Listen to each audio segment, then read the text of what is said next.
in the martelet stroke, because martelet is, as described by the book and as demonstrated in only one spot where Rolland is not in the shot, but his hands are helping the elbow of a student. He, at one point, pulls his elbow and does that little swingy thing, that smile shape with the bow arm. In the description, he makes it absolutely, this is the way to do it, in a curved action of the elbow. But so many of the models of the kids playing look straight. They don't look like they're making that little swing. So I'm going to start with that because I want you to know that I'm going to be like ugly on a mule about doing the arm swing. And the reason I'm going to be that way with you about this is because I think that you've been prepared for it this week already. And this is just another level. And you may even remember on Monday, I think it was, when we were doing some of those smiles. I don't know if that was yours, Ida.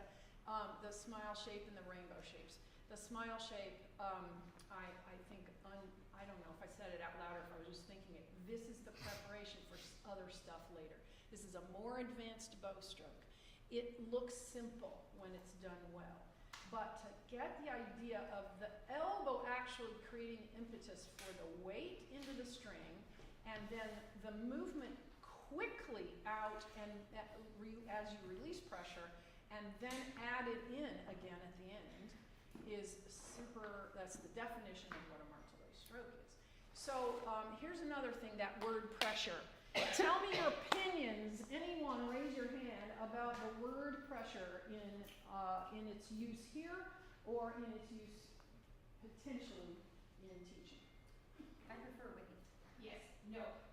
I don't use pressure because it ends up being like they push down so hard that there's damage that's done no matter what. So it's weight. You use the word weight. You use the word weight instead of pressure. Any other opposing or different, not necessarily opposing views?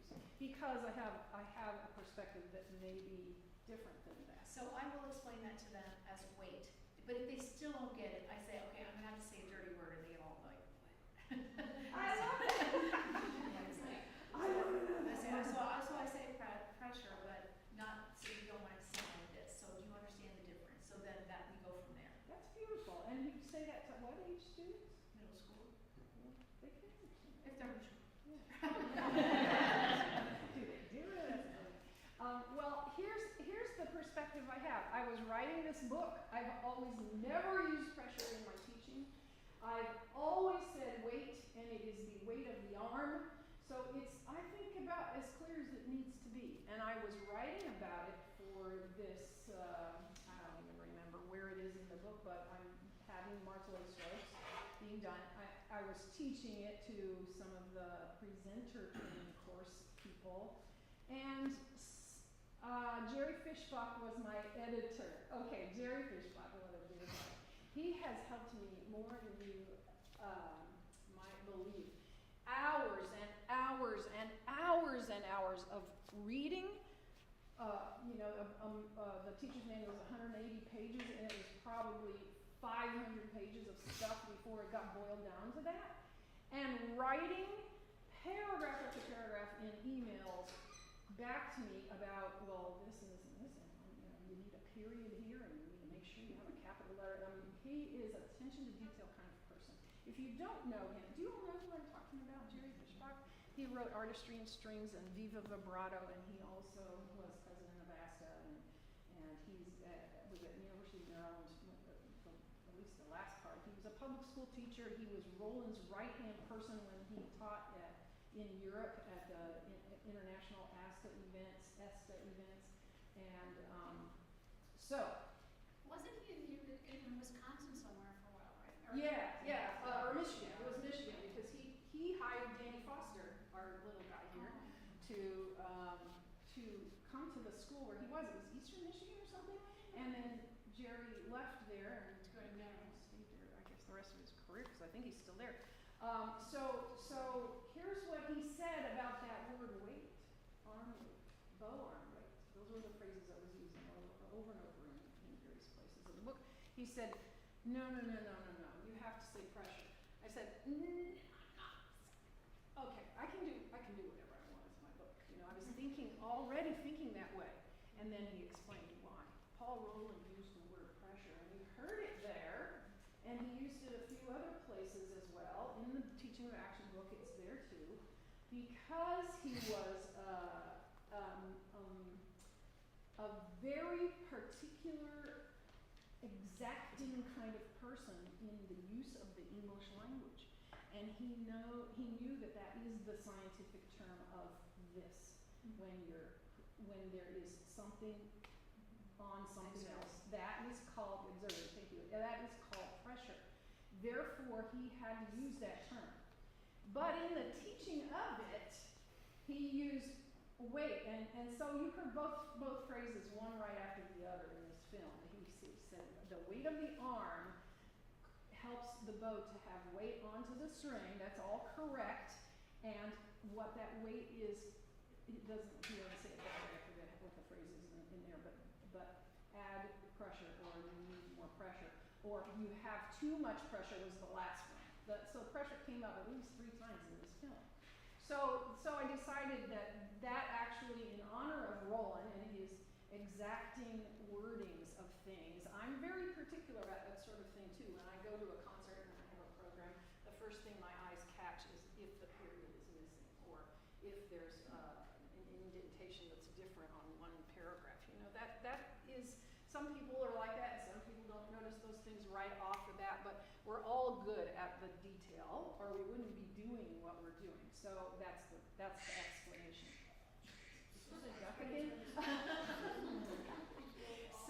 So that I wanted you to know about, because I think it's important to know the backstory on some of these things, and I didn't know that until Jerry told me. And so keep that in mind, but don't use it in your teaching. I absolutely agree that if you use that word with kids, they're going to think tension, and that would be excessive. All right, so we're going to do some playing now. The accented tones have to start with the weight. Here's the process. The weight of the bow rests completely on the string. Go ahead and grab a bow. Rest the weight of the bow on the string.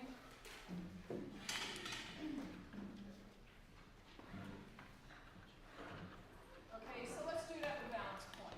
And do it on a string that would give you as much of a gravity pull as possible. Horizontal bow. I'm going to be on my D string. And now what we want to do next is, sorry, I'm going to read this because I want to make sure my wording is done exactly. Additional arm weight is applied. Okay, so now let's lift up and come back down. And you saw in the film, let the arm come down just a little more. This is what I call long bows with elbow drop for doing sequential motion. But the elbow drop is what's happening here. The elbow drop portion of a sequence is happening after you set the bow hairs touch, and then the elbow continues down. Another inch is usually how I would say it to students. I might actually be going a little further. It also ensures that the shoulder isn't in the way of some tension staying up. Next thing that happens is a burst. In a burst, a short stroke is played as the weight is suddenly released from the string. Man, that language is powerful. Ooh, this is not for faint of heart. Okay, so set your bow, drop your elbow in a burst. Take a short, very short, down bow stroke. All right, do that a few times while I think of how I'm going to say the next part. Go ahead. Lift it, set it, elbow drop, lift. Lift, set, elbow drop. Stop. Okay. All right. So now, immediately upon completion of the stroke, the weight of the bow and arm is again allowed to rest on the string. Now that isn't pressure, that is resting. Okay, so we go down and then we rest. So I want you to do it in that sequence, in that timing. Watch me one more time. I'm going to lift, set, drop, and rest. And my resting is going to take a little time. I'm not going to do it immediately like it says. Okay, go ahead and do that. Lift, set, drop, and rest. Okay, do that a few times on your own.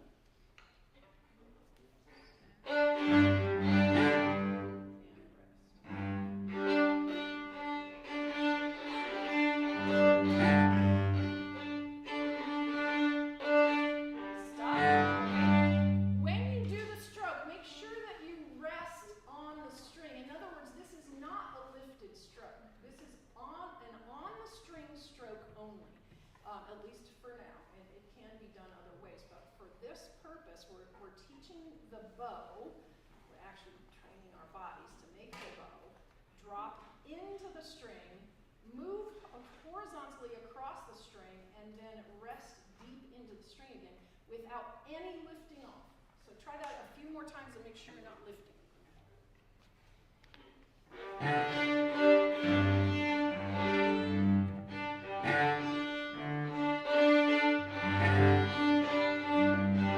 Stop. All right, so now we have to do the upstroke, which is exactly the same thing. We're going to do this. Set, rest in, drop the elbow, rest. Now I'm ready for the upstroke. Each time I'm taking my time to rest into the string. Do you hear the pop? I'm not thinking pendulum off my elbow yet, by the way. I haven't introduced that actually. I'm just going down and up. But don't go long because the pendulum is going to help for the longer strokes. Use no more than 1.5 inches. Okay? Go ahead. Try that a few times down there.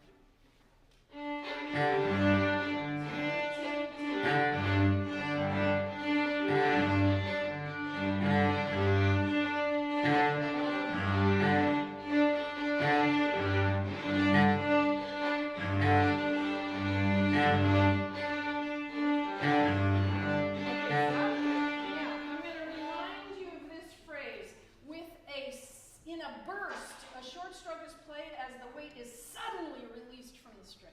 Try that again and do more bursting and more suddenness.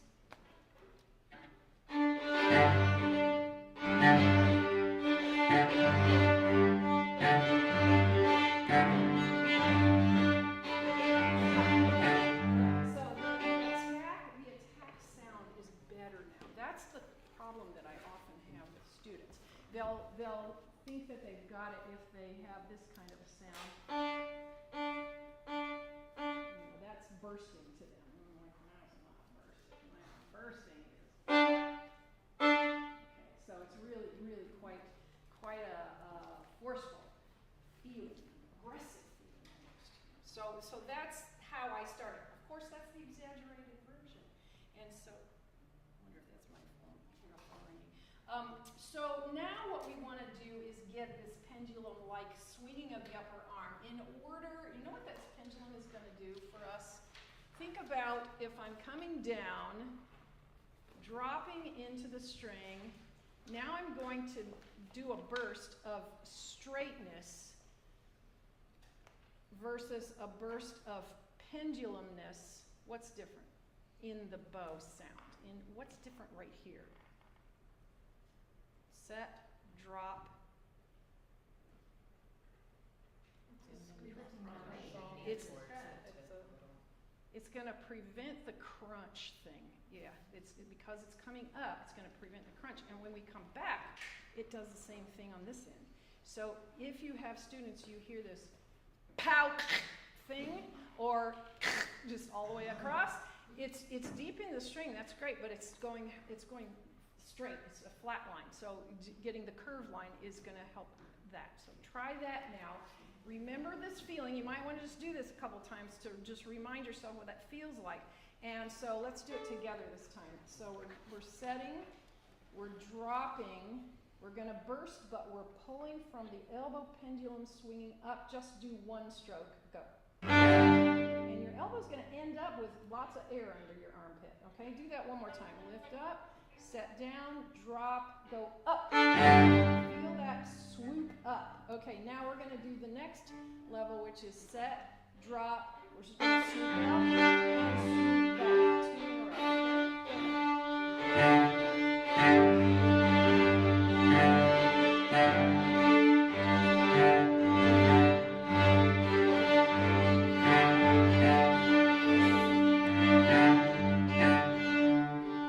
Just this much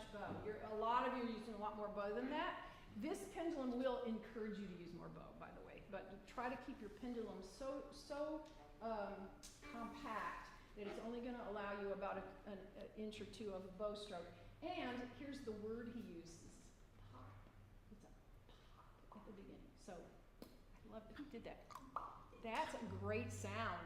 A popping sound of the beginnings of each stroke, not the endings. The endings have a released sound and then wait into the string. I can't tell you how frustrated I was learning the martelé stroke from previous teachers who said you have to do press, release, press. That was the definition of martelé. Press, release, press. I wrote it all over my music. I still see, in my music from junior high and high school, press, release, press. And I would teach it that way even after I knew this better stuff. And I always wondered why I couldn't do it. Like I could do a little short one. I feel press, release, press. Press, release, press. But I would get... Why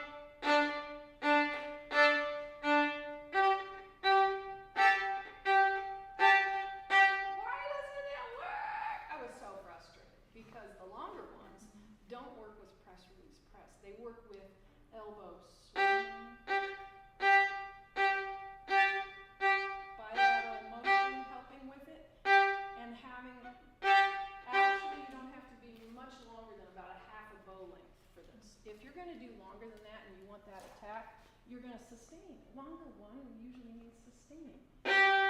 If you want that, then it's a different technique, really. The end of the stroke is different than this little poppy thing. So let's just learn to pop, and then we'll put it into some music, okay? So do 2 inches only. Actually, try for 1 inch and keep it very compact and hear the word pop at the beginning of each stroke. Go ahead.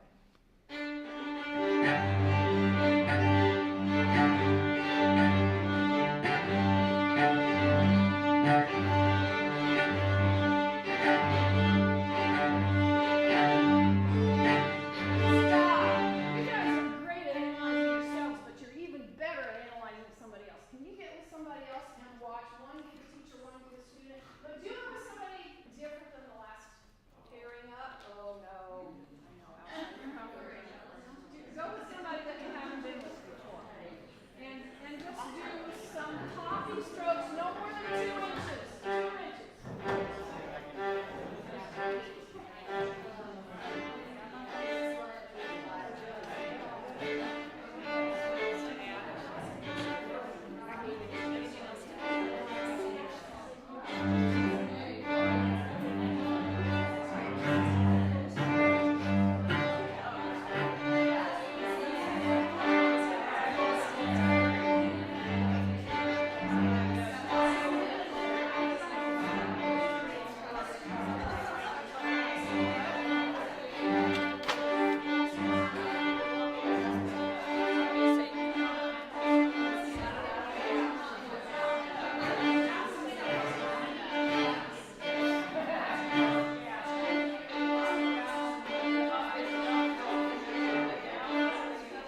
the driving force of this bow stroke?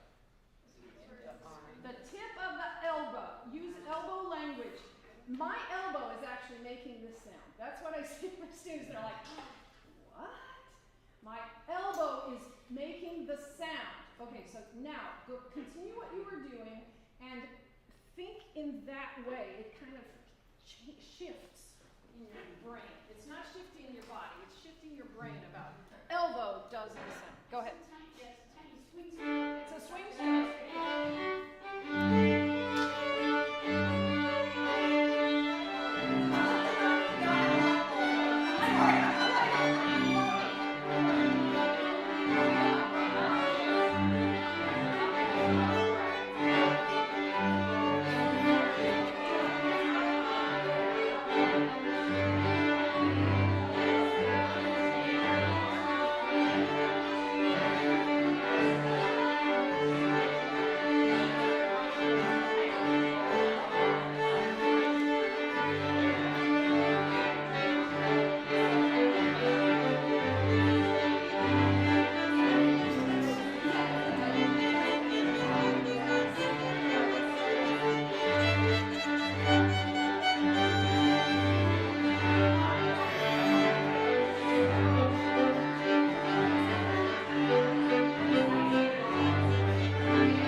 Cello, I don't think he said that, but there are many times he boiled things down to 3. Oh, the bouncy strokes. He did silent bounce, and then he did 3 different levels of V bounce, sort of a real smiley U bounce, and then a flat dish U bounce. Those were his 3 different levels of that. So boil your, sometimes we just get way too complicated with things. Okay, so go now, frog, middle, tip, help each other out with that one. Okay?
do this stroke, we do it intentionally with time, the elbow moving down to add the weight to the stroke. We do an explosive stroke, and then we sink back into the string. When we apply it in music, a few other things are happening. We'll talk about that in just a minute. But right now, I want to talk about the definition of staccato. Just any volunteer to give us your definition of staccato? We were talking, Samantha was talking about spiccato versus staccato. So what is staccato? Space between the notes. Space between the notes, and what else? Stop. What? Stop. Stopped, meaning the bug. Stopped or the sound. Stopped. Both. Okay? Any other definitions? Well, okay, you make, what? On the string versus off the string.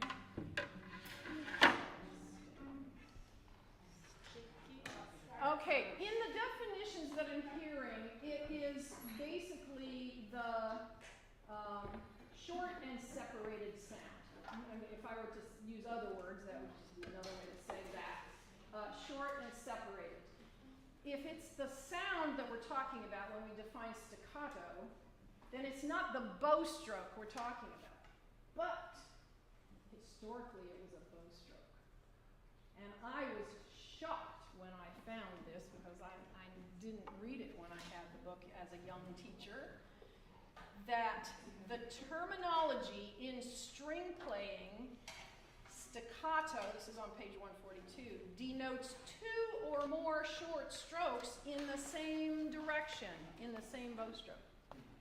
Staccato, in other words, means we hook or we link notes together.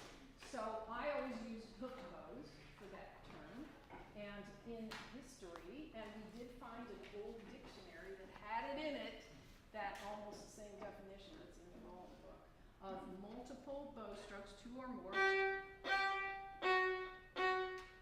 That's staccato.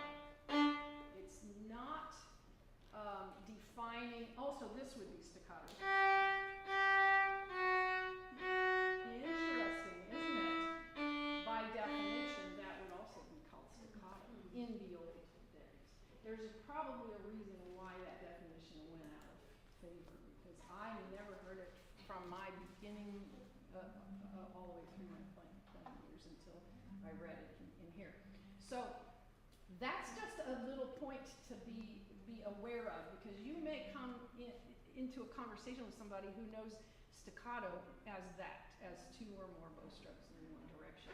So I'm going to not use that terminology, although a lot of what this next whole action is on page 142 is all about putting multiple strokes in the same direction. So therefore, I would like for you to do this popping stroke 2 downs and stop, and then do 2 ups. See, I was a little too close to the G string, so this angle of the instrument as I change, like what we were looking at in the film, there was a little bit of that tipping.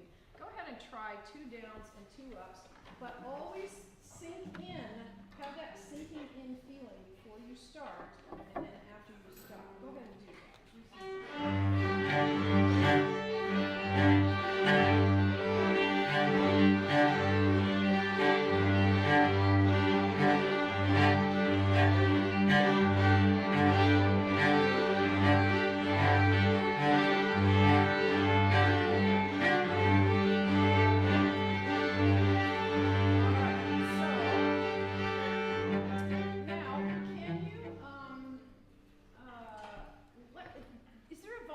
Like to play 4 of those notes, 2 downs and 2 ups just on the G. So we can just applaud our fellow teachers or say, maybe it could be better. I mean, I would love to hear, actually, do you mind just doing a whole row of everybody going down the row that way and then coming down this way and then going down this way, and do just 4 notes. Just do that much. And let's just hear if there are any differences. I bet we're all the same. You guys want to start? You're standing up. Okay. Sure. Just do a G, 3rd finger on the D string. And cellos, you can pick whatever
I don't know that it's really clear if somebody was scooping more or somebody was scooping less. You know, the scoop, the smile, the swing stroke.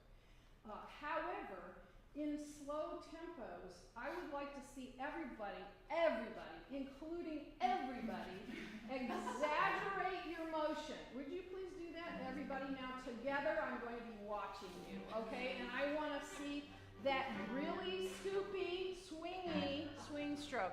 You guys can help. Actually, can you take that third and you take the middle third and I'll take this third. We're watching. Okay. Ready, set, don't go any faster than this. 2 downs, 2 ups. Again. Elbows swing out. Swing in. Swing out more. Swing in more. Stop. Okay. I think, give some feedback. Any feedback? Any feedback you want to give? Go ahead. We better play. We don't want to hear the feedback. Okay, ready? Again. Go a little more still. Forward.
But it is possible for them to help each other out like we've done also. And I think those eyes, if they know what to look for, are magical. Use your students' abilities already, or at least their knowledge. They may not have the skill yet, but they can see it, and they can help each other in that way. Rolland uses the term, when he comes back in, that when you come into the frog, the arm folds. That's at some point in the book, that's kind of a nice, Like a image to have in bird mind. wing, Yeah. folding back. Up, and fold it back in, and you can make that when you swing back in on your elbow. Yeah. All right, so that's really important. Please practice that one. If you were one of the ones who I was touching, or if you got touched today, that's probably a good thing for you to practice. But I think that the concept, at least knowledge, is there, and some of you are doing it really, really well. Okay, so now we're going to do old, Mick, Dom, Nold. Okay, head, ready, set, and elbows starting down. Would you do this place and lift once just to remind yourself that weight of the arm goes down below where the string touches. Ready, go.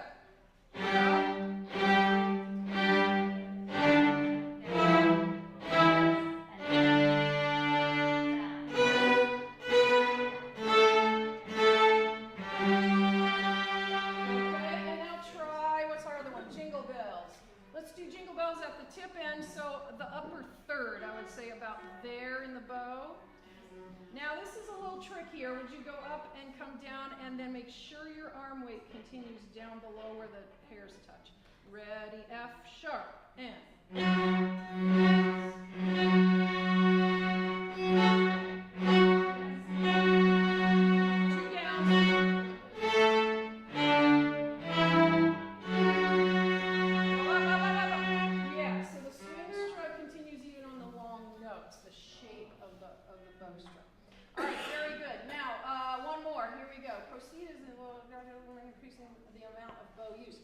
So now we're going to use more bow. We were actually probably right then about this long of bow strokes, maybe, would you say? So now we want to go a little longer still by doing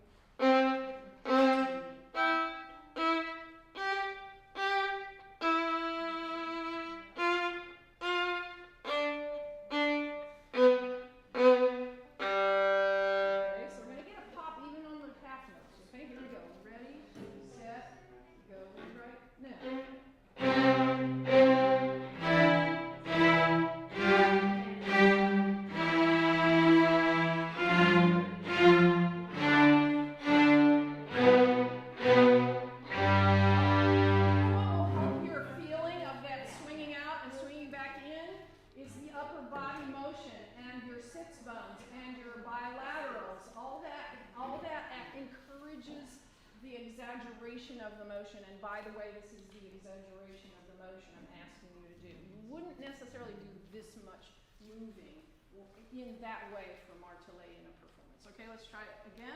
A little bit closer to the frog, not all the way, maybe in between balance point frog, and ready, drop your bow in, drop your elbow down, and here we go, lots of motion.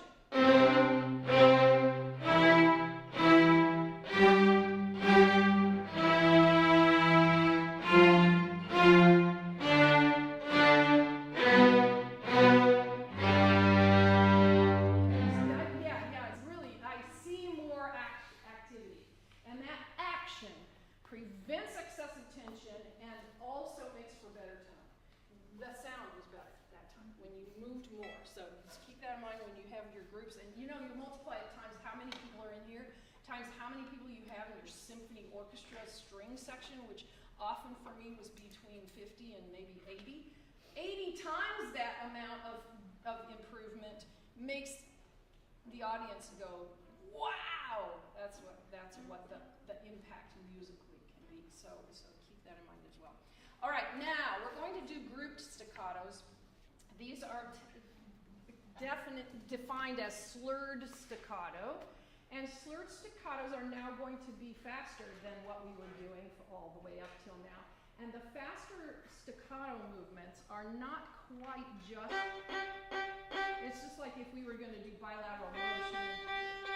Bilateral motion works nicely this way. If I go faster, that has a point where you just don't do it anymore. Well, that's similar to this. When you do this swing,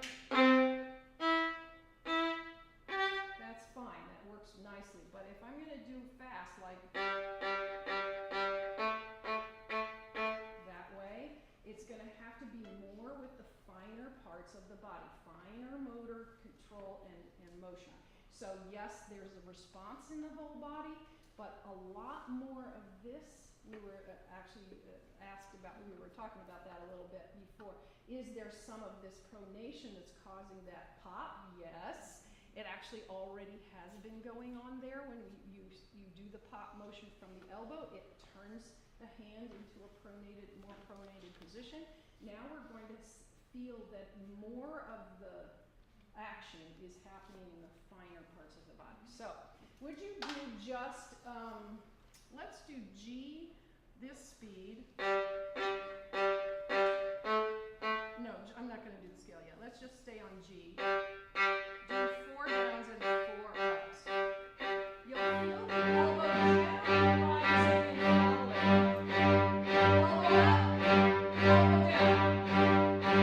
Elbow up, elbow down.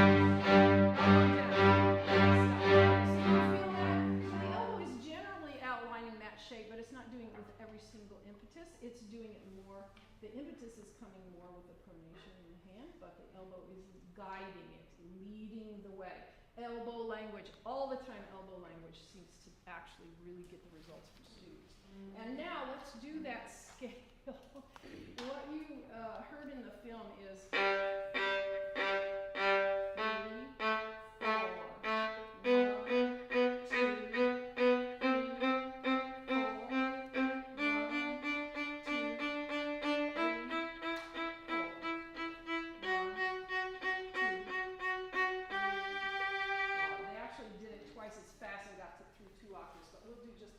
3, 4 beats for eighth notes, 4 beats for triplets, and 4 beats for 16th notes, and that'll get you through the octave. Okay, so stay with me.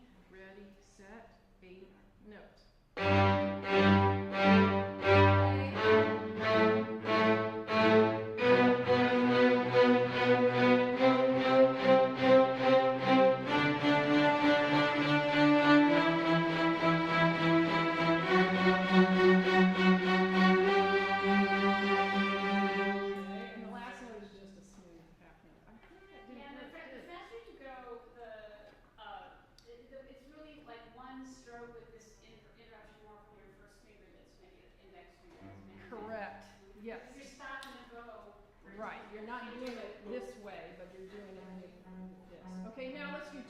So it's going to be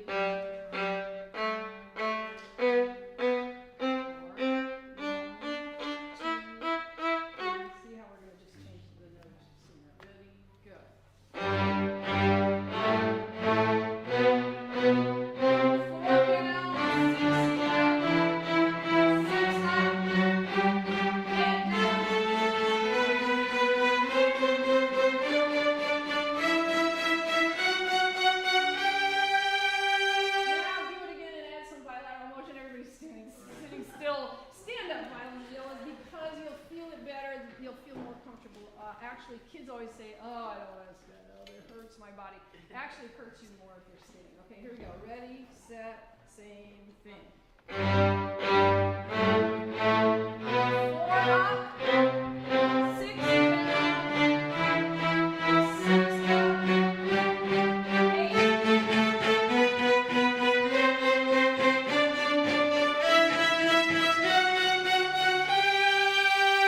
Yes, anything else to add?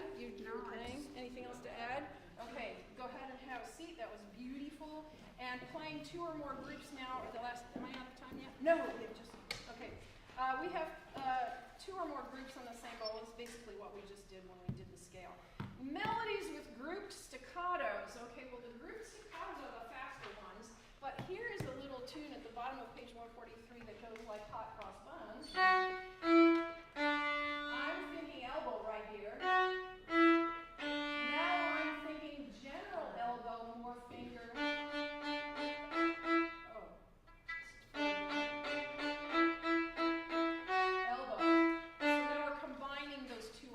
The big motion and then the more fine motion. Let's try that. Third note's a quarter note, right? Yeah, quarter, quarter, quarter. Okay. And then the da da da da is 4/8 and 4/8. Ready, set, here we go.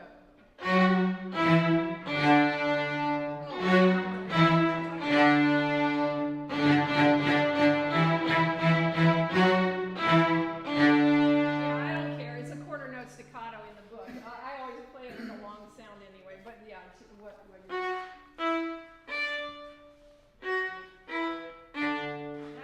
that might actually help stroke. Let's try that. Ready, set, go right now.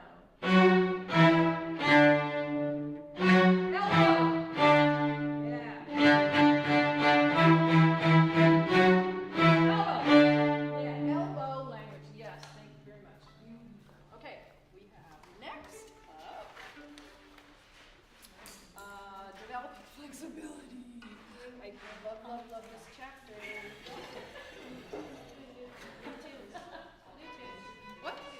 Oh, that's tomorrow. We're on new tunes. Oh. Yeah, we're We developing get to flexibility play now. tomorrow. New tunes for strings and skills books. We're going to be playing. Oh, fun. I just turned the page.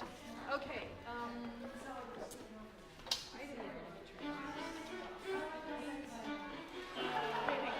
I haven't seen, you said you made a combined list of all the songs. I haven't seen it. I can bring up some back here.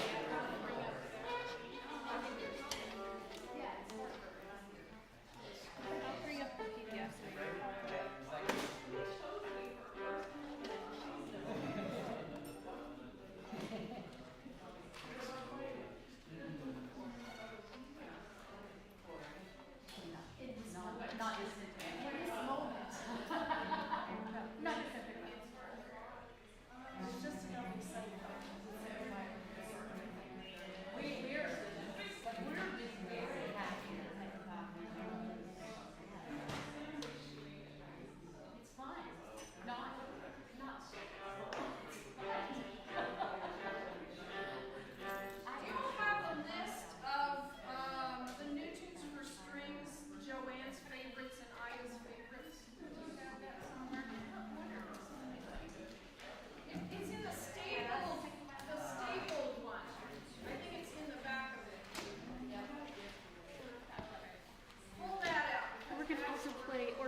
arm moves more. It's a longer bow stroke. What do you say? Angle back. Tilt your bow, right? Tilt your bow here. Stick towards the scroll. That works for everybody, by the way, for cellos too. Stick towards the scroll. Alright, how high are we gonna bounce? How fast are we going? How fast are we going? It still depends on the tempo, right? No? I think the faster you go, the less you leave the string. Yes, right, exactly, that's what you, yeah. So, okay, so you're gonna be in the range of bouncing, do you want it to be a high bounce or a low bounce? Low. That's big. So if you, so the picture in both of those bounces is like less bow is more of a V, more bow is more of a U. So, and the height is also like, the height is less when you do a U. Does that make sense? Okay, so that is more of a high bounce because it's more articulate, it's shorter bow.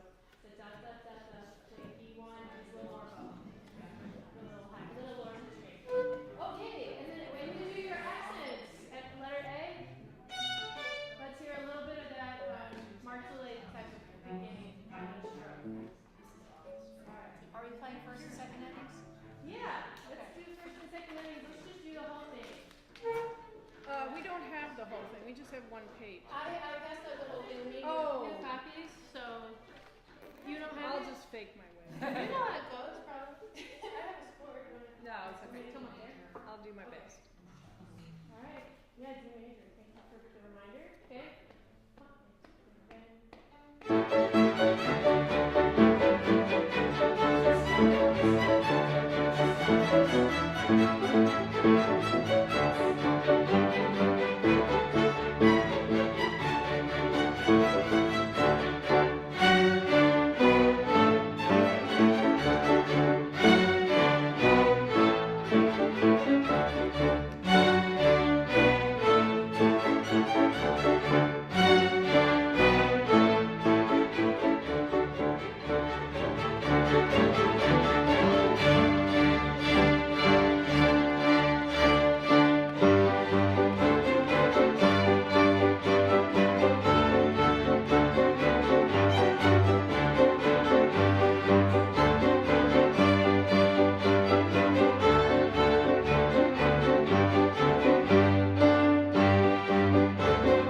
1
because I, you know, I was like school-based. But, yeah, that was scary. All right, fire report is V-bounce. Like at least that's how I tell my kids, and they have to listen and make sure the sound is good, maybe not too like whatever the notes are. But you know, good sound, not too crunchy, but up to the point where it might almost crunch. Okay, so basically first violin star, you don't really have staccato until later. But you can use your accents. Okay? Alright. We could probably do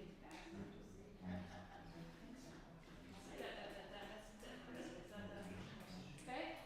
So it's just pounding right now. Okay? I might conduct the beginning so we get the eighth notes going steady, because it's kind of weird.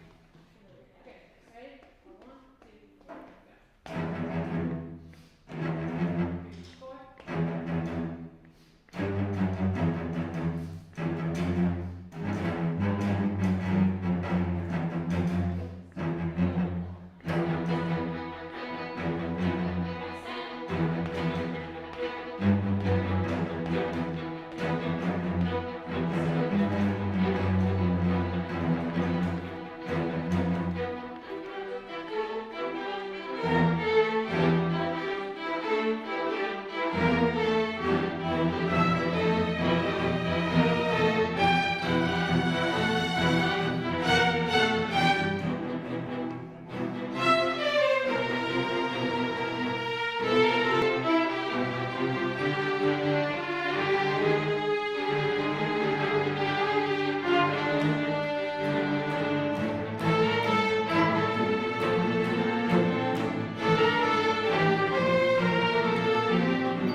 don't you do yours while you're up? Okay, so let's do set A, number 1, J.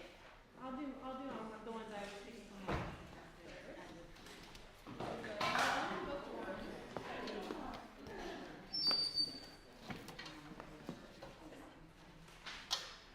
Okay, so just to say what maybe you could tell me what kind of techniques you see in J that you could use.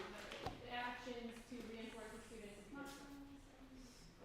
smiles, yeah, straight crosses with the smiles and the rainbows. What else?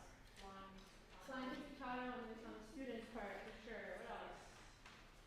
In the very first lesson, you can do slime and first left hand staccato. Okay, yeah, before you start on the bow, good. Any other ideas? What? Traditional definition of staccato. Ooh, yeah. Yeah. Staccato, yeah. Can I say something too? The piano book, you have a copy of it, but it has an actual description of what each tune is for inside that book. So I'll just read you one of them. I won't read any others, but just so you know what's here. It says a tuning tune, open strings for all instruments with tune in the piano or advanced violin or cello.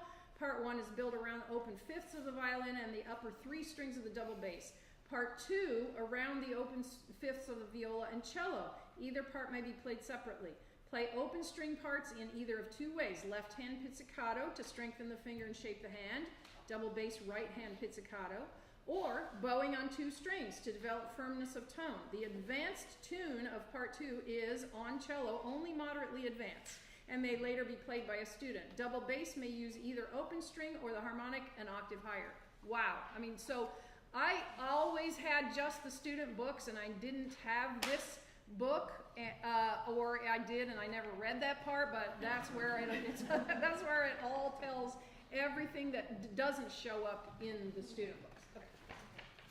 All right, so feel free to use left hand or right hand. Once you've taught extended forward position, this is a great song for cello. Like play the two. Yeah. All right. Pick your part. If you want to play the advanced part, you can do that, or you can do the students first. Okay, I'm going to do the advanced for you too. Or switch around as you go. Yeah. We'll play. Let's omit the repeat from the first half. How about that? Okay, and we'll just play straight through the beat.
'The variations give a clue too. I always look to the bottom. Yeah, it's the string cycle. Good. Yeah, of different bowings. And just the slurs from high to low, rainbows and smiles, variations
if we've already done it, we'll probably just skip over it so we can do some other things. Okay. We did first.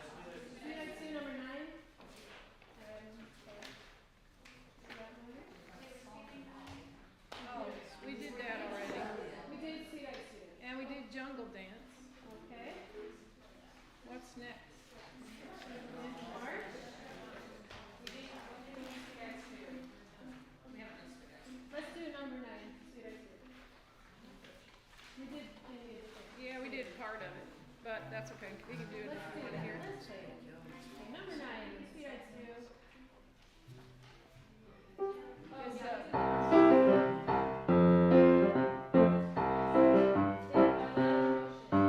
That one. Oh, sorry. Here's the last measure. Go.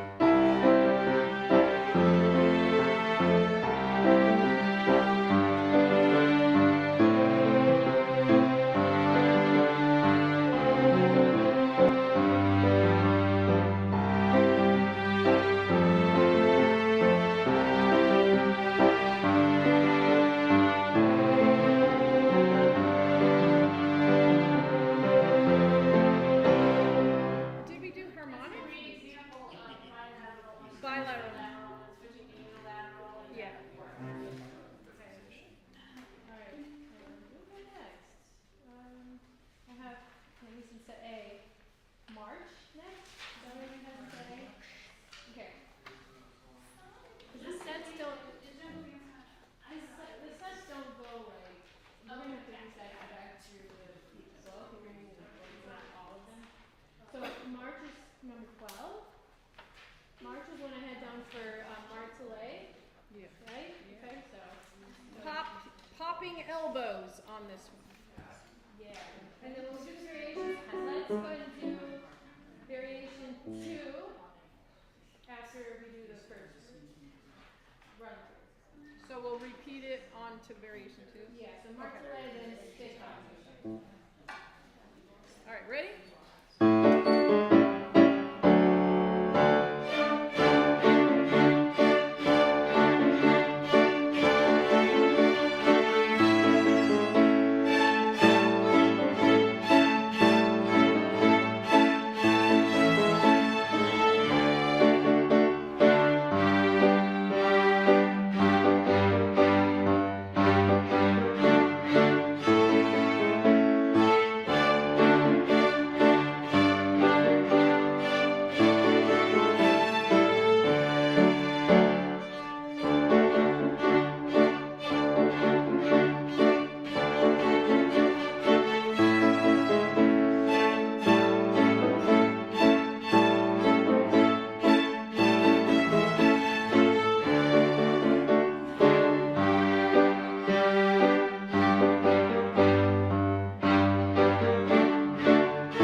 Ida, do you want to talk about this one for cello?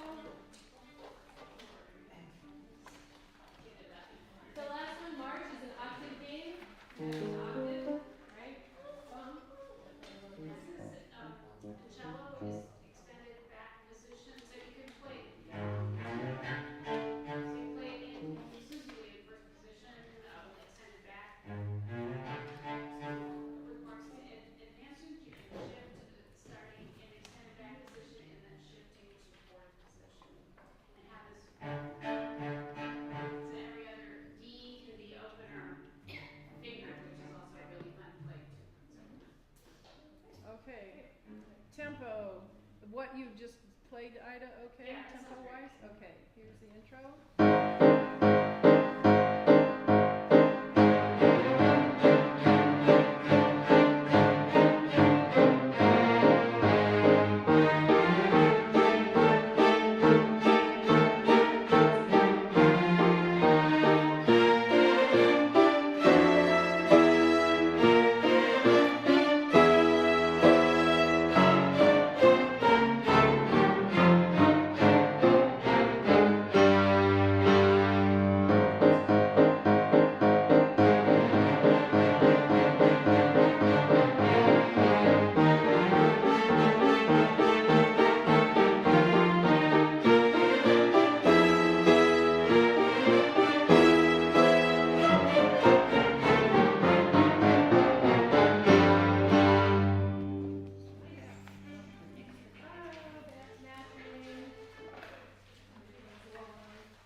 we did Cradle Song today already, didn't we? You remember that one? We did.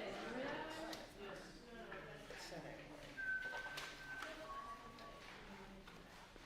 We did. Okay, should we skip it then? Yeah. Alright, so banjo tune is next. Number 14.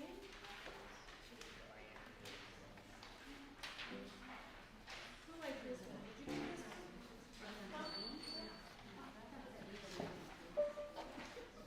I might have. Ooh. A lot of good bowing variations. This is one of those 1-3-1-3-1-3 songs for violins and 1-4-1-4. So it's a simple finger pattern. Okay. Yeah, just pick whatever you want in this one as well. Yeah, we could just. You want to just play it once? Let's play it with the, on the DC, it says repeat variations. So on DC, who wants to do sautier? We'll just decide between sautier and hook bowing. Who wants to do sautier? Who wants to do hook bowing? All right, let's do both. Okay. So sautier tempo is an issue, and so I'm going to decide the tempo, and you have to make your bow bounce at that tempo. I'll try to be reasonable. Okay. So. First time, that's right.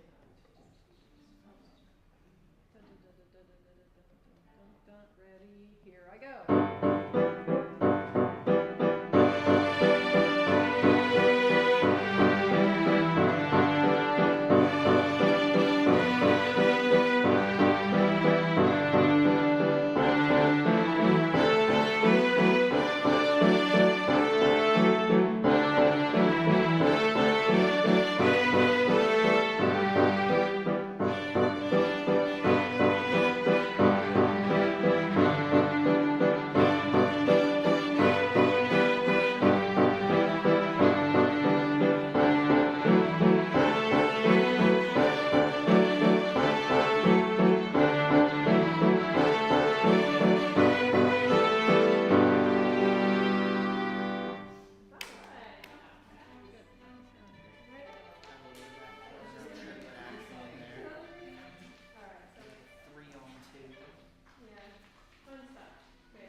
Moving across strings and then horizontal and vertical.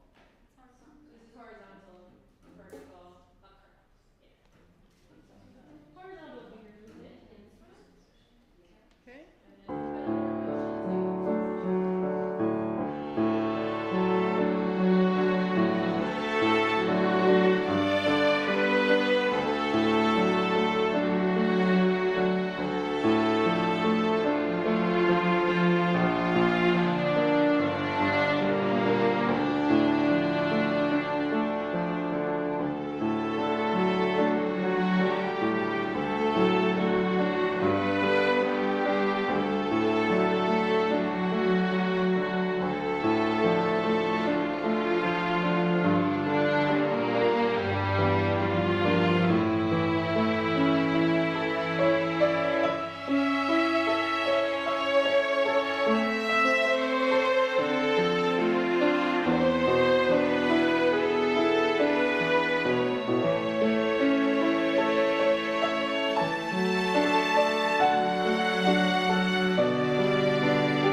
actions, the leverages and stuff to increase the volume. Alright, what's next? Melody. Fiddler's Blues. 30. Alright. We did this one. Alright, let's skip it for now. Anybody desires to go back and forth? Later. Boom and Chick Chick. Did we do this one? No. This is one of my favorites. Because anytime I hear a waltz, I hear boom, chick, chick. That's it, right? That's what, right? Isn't there a song? There's like a song called that, right? When something is slaves. I don't know. There's boom, chick, chick. It's like probably from a movie, black and white movie, and It's so where's my little yeah, it's like it's an older movie with. Oh, boom, chick. Anyway, if you think of it, it's a musical probably. Anyway, it's so cute.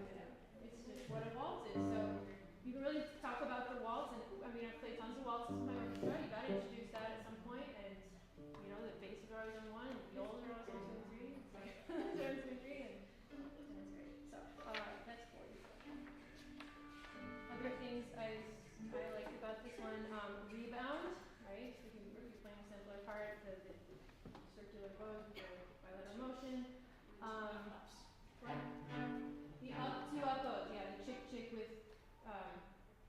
finger flexibility as you do want to have on that. The 2 ups like march-a-late-ish kind of things we did today too.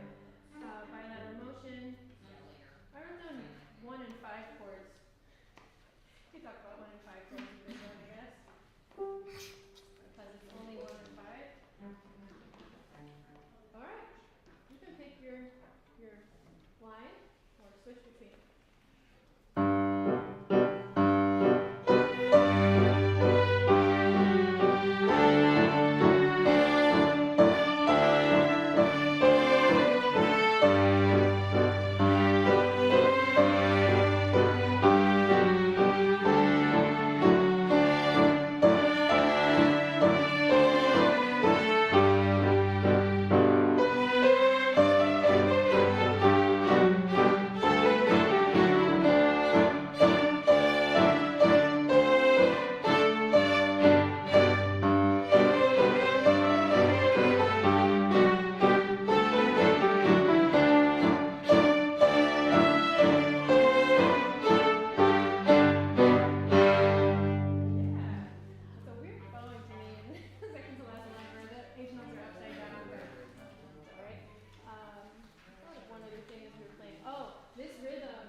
Okay, this is the one where I teach wind up and vibrato.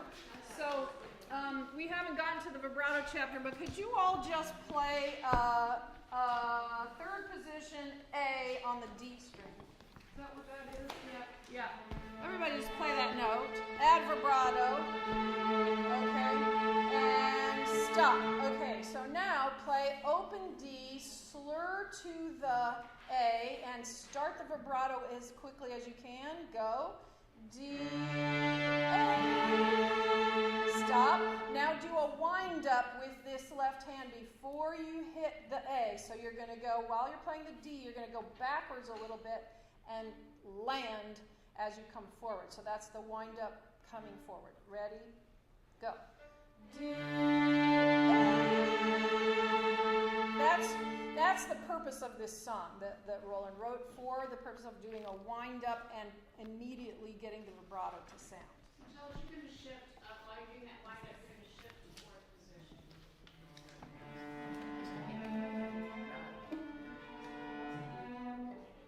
Okay. Let's take no repeat.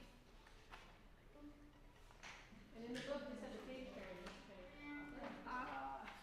Maybe we just play the first phrase because I have a page turn I can't get there. Yeah, that's Okay. 1,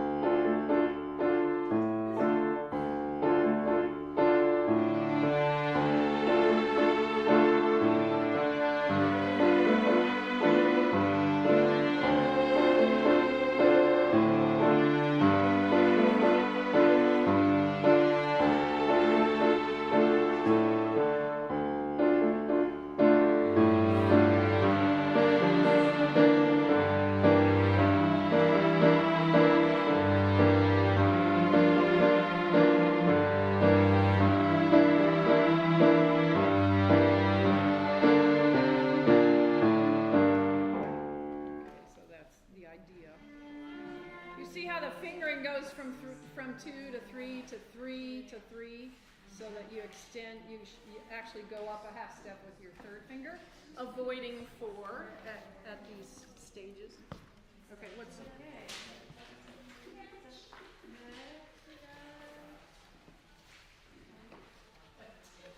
Hora. Did we play Hora? Yeah, we did.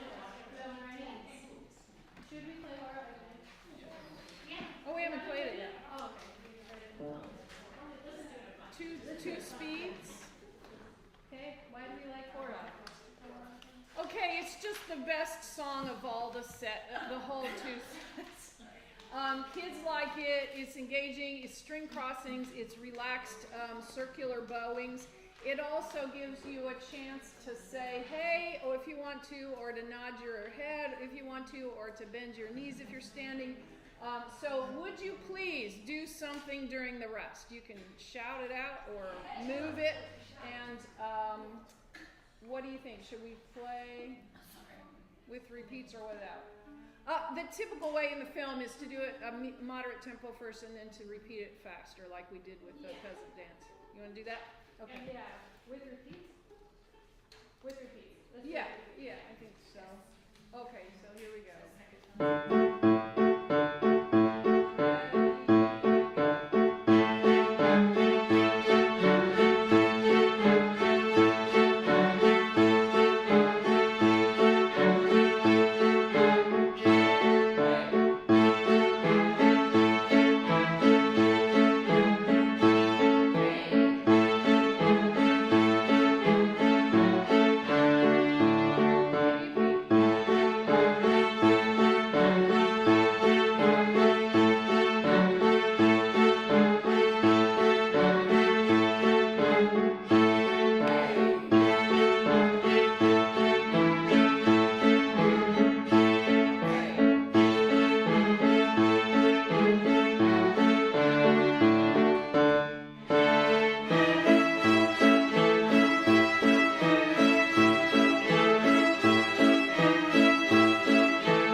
Yeah, so, so when I teach my students, get a big mixing bowl, and imagine their forearm is a big wooden spoon, and they're gonna mix the bowl, yada, yada, yada, yada, yada, yada, and you dip down for that circular motion that happens when you get down here, you set the lower string on the cello. It's very high impact today. Bring in your mixing bowl for a lesson. And put your wooden spoon on your forearm. So this is going to be. Okay. Is Country Fiddler next? Yeah. Can you talk about sequential motion with it and do it slowly? Okay. So sure. So sequential motion in Country Fiddler is. Have we talked at all about sequences? The beginning, your chapter on principles of That's fine. I'm movement. doing sequential tomorrow. Oh, you're doing it tomorrow. Okay, so this is a precursor. Okay. So I had mentioned this way back in the principles of movement chapter, and 10 or 8 out of 10 we talked about sequential. We talked about balance. The other type of motion is sequence. So when you go, like when you lead with the elbow, but the hand is still going in a slow bow change, leading with the elbow, the hand is still following through, and then turns direction after the elbow. So that's in the slow bow change, that's a sequence. Anytime a bigger part of the body is moving a direction, and then the rest of it follows the path afterward in a change of direction. So whereas this is a change of direction for balance, this is a change of direction for sequence of my first thing. If I go up, my first thing that changes balance is actually my torso. Then my elbow starts to drop. Then my forearm kind of turns around my wrist, my fingers, and then actually the bow. So that's in a sustained continuous stroke.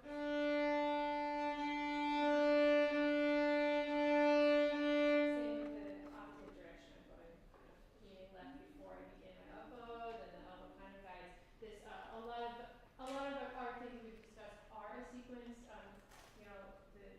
There's a little bit of follow through in everything. There's a little bit of guiding of the starting of the emotions from the bigger parts of your body. So in this country fiddler, string crossings are sequential. So to do it really slowly and demonstrate it, when we did this originally, this was just all in one unit. But later on in the book, he says drop elbows first and make a sequence out of it. So it's kind of a wave. Can you all try that movement just with your arms, the sequence of the elbow leads, and actually when it's a down bow stroke, you're going to be doing a little sideways. What you said about the torso leading when you actually draw the bow. Combine this with the down and up sequence as well, down low up bow. This is the one that's the hardest to teach because it's so multifaceted. There are lots of parts that are in motion on this one. So to demonstrate it, down bow start for the violins and violas, the up bow start is going to be the opposite for cello as you're going this way. So on G, instead of being, we want to be rounded, as we talked about, but we're going to sequence it so that the elbow drops a little early and the hand and fingers follow through. I'm going to show you, so the first two are like this, elbow drop,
feels so weird if you haven't done this. It feels like you're doing crazy things. But this is level 2 pre-instruction video that you have to play this on a video and show us what you can do with that. And then we do the week of training, and then you play it as a post-instruction video, hopefully with some improvement in that movement. So sequential movement, it's a tough one, and we like to really kind of emphasize that in level 2.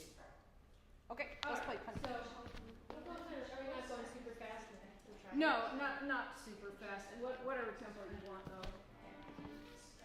And this is sequential string crossings. There's also sequential bow changes.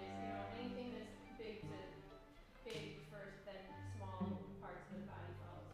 Charles, we can talk about this tomorrow, but we're starting out bow, and your first gesture is to sort of let your shoulder drop when you start this gesture, and that's the beginning of the wave on the shoulder. Okay, You start. Oh, that's 1, 2, and okay. 1 and 2 and 1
We have only 5 minutes left. Could we go to the skills book and do a couple of things Oh, there? okay. People are doing the skills books in front of you. Do you have one in mind? Yeah, go to tunes. I'd like you to take a look at a couple of them.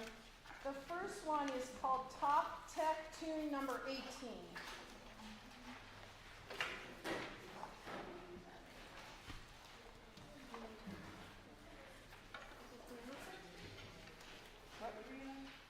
Tune 18 in the skills book. 18.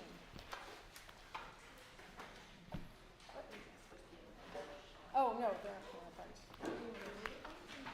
Okay, so take a close look at, when you get there, at the symbols that are there with descriptors. You should see things like left arm swinging with left hand pizzicato. You should see something maybe vibrato waving. For cellos and basses, you will see karate chops. Did we do that yet? Yeah. Okay, so you know what that movement is.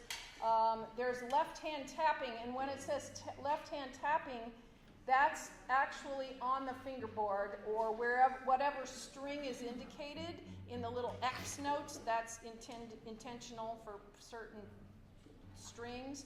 Or it may say on the top plate. Does it say that for the violins and violas somewhere? So all of those things take place within the context of a melody. So let's just try to run through it. The karate chops, the thumb stays in the curve of the neck.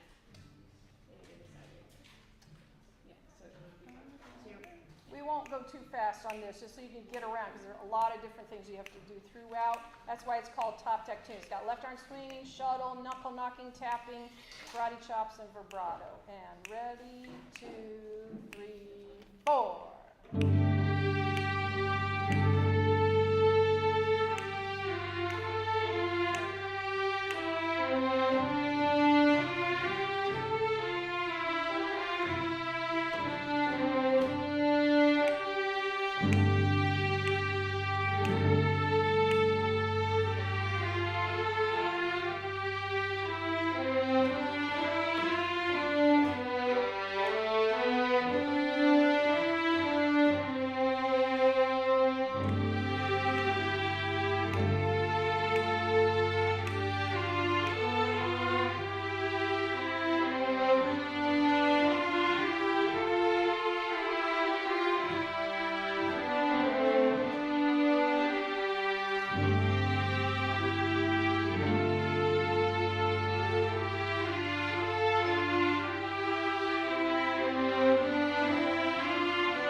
actually a vibrato movement, not a little.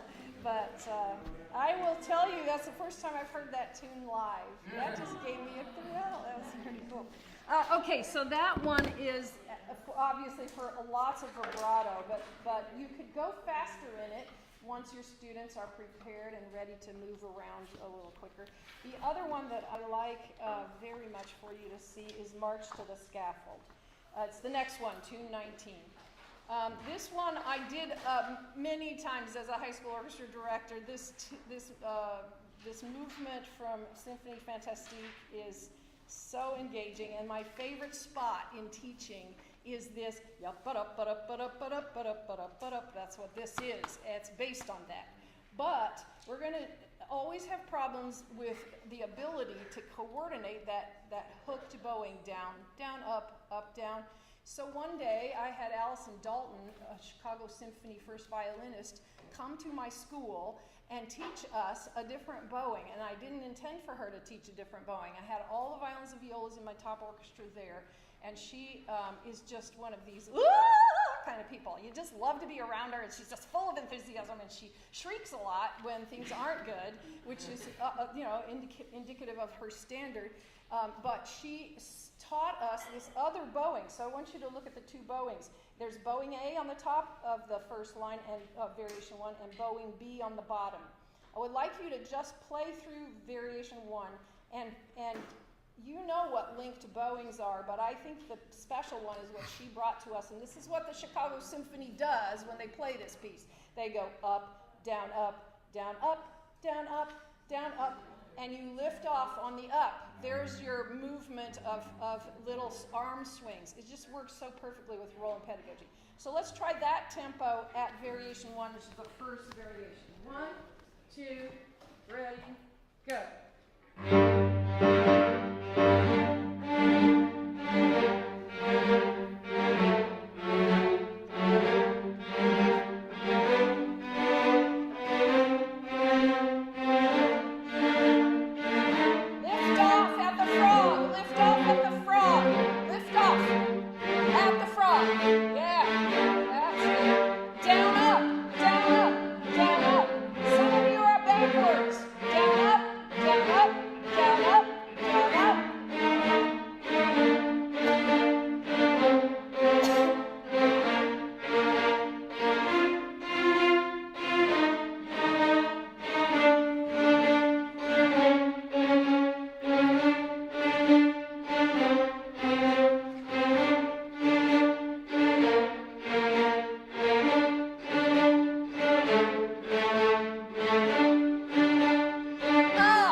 And start at whatever tempo you're comfortable, and then go faster and faster and faster, and see how fast you can get it going.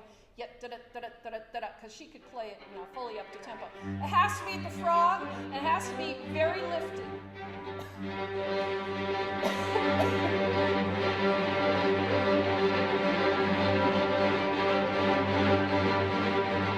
Okay, stop. All right. Now look at variation 2 and play just 2 measures. Ready?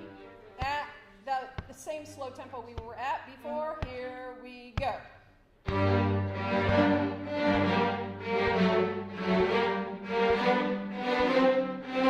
Stop. Okay? So you see how I did this, what's the word? Augmentation, diminution. So I started with the augmented version. I'm diminishing it. Go to variation 3, and this is the actual version right here. Yup, bum, bum, bum, bum. But let's go a little faster. How about yup, but up, but up, but up. Variation 3, lift off on all the ups. Ready, set, start. Up, bow, go.